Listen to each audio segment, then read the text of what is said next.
isi-share ko sa inyo kung paano ma-unlock yung lahat ng number sa bingo nang di gumagamit ng gold.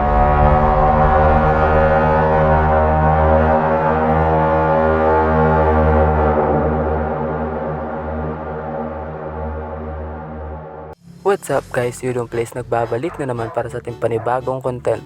So ayun na nga guys no, nagbabalik na naman yung bingo event ni Mir4. Sa content na to guys no, i-share ko lang sa inyo kasi minsan kapag sa bingo natin, 'di ba? Mapapansin nyo kulang ng isa or dalawa, ganyan, tatlo.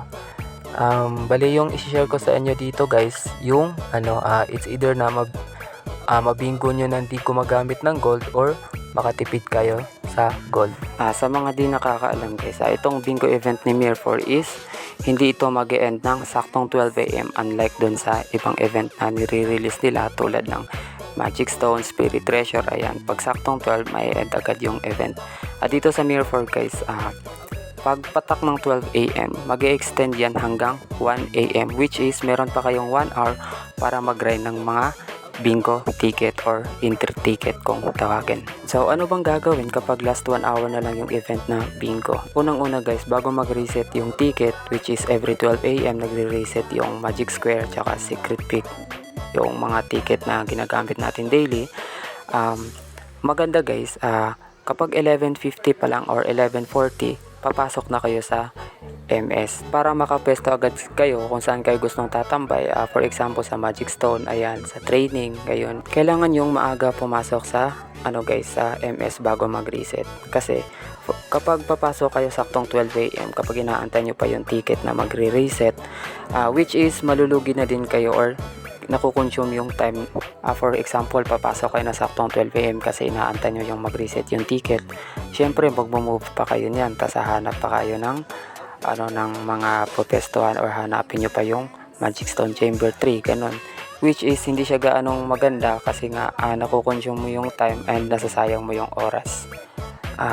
Pangalawa, mas maganda guys kapag andun na kayo sa MS guys, hindi kayo mag-AFK. Kung maaari guys, mag-lure kayo ng 3 plates doon sa MS kasi nga mas mabilis yung mag-drop kapag mabilis yung killing mo ng mobs. Kung masipag kayo guys, mas maganda din guys kapag naglalure kayo or pumapatay o naghahanap kayo ng unique mob sa MS, yung taga-move, tapos lure nyo lahat ng 3 plates and then bago mag-move, kumbaga yung unique mobs lang yung hinahabol nyo kasi mas malakas kasi or mas mataas yung chance na mag-drop yung ticket doon kapag unique mobs yung pinapatay nyo. And sa guys, and isa pa guys, dapat kung magpa-farm kayo sa mobs, dapat yung mobs na pinapatay nyo is mas high level or 5 level above sa current level nyo ngayon. Kasi kung mapapansin nyo dito guys, sa last event natin dun sa bingo event ni Mir4, 4 minutes lang natira sa time, tapos naka-grind tayo ng 35 tickets sa entry ng bingo, which is nahabol pa natin at na-complete pa natin yung bingo at nakuha yung reward. And sa mga magtatanong kung worth it ba kumpletuhin yung bingo, yes guys, worth it yung kumpletuhin nyo yung bingo or makuha nyo lahat ng number, kasi especially pag crafting kayo sa dragon artifact.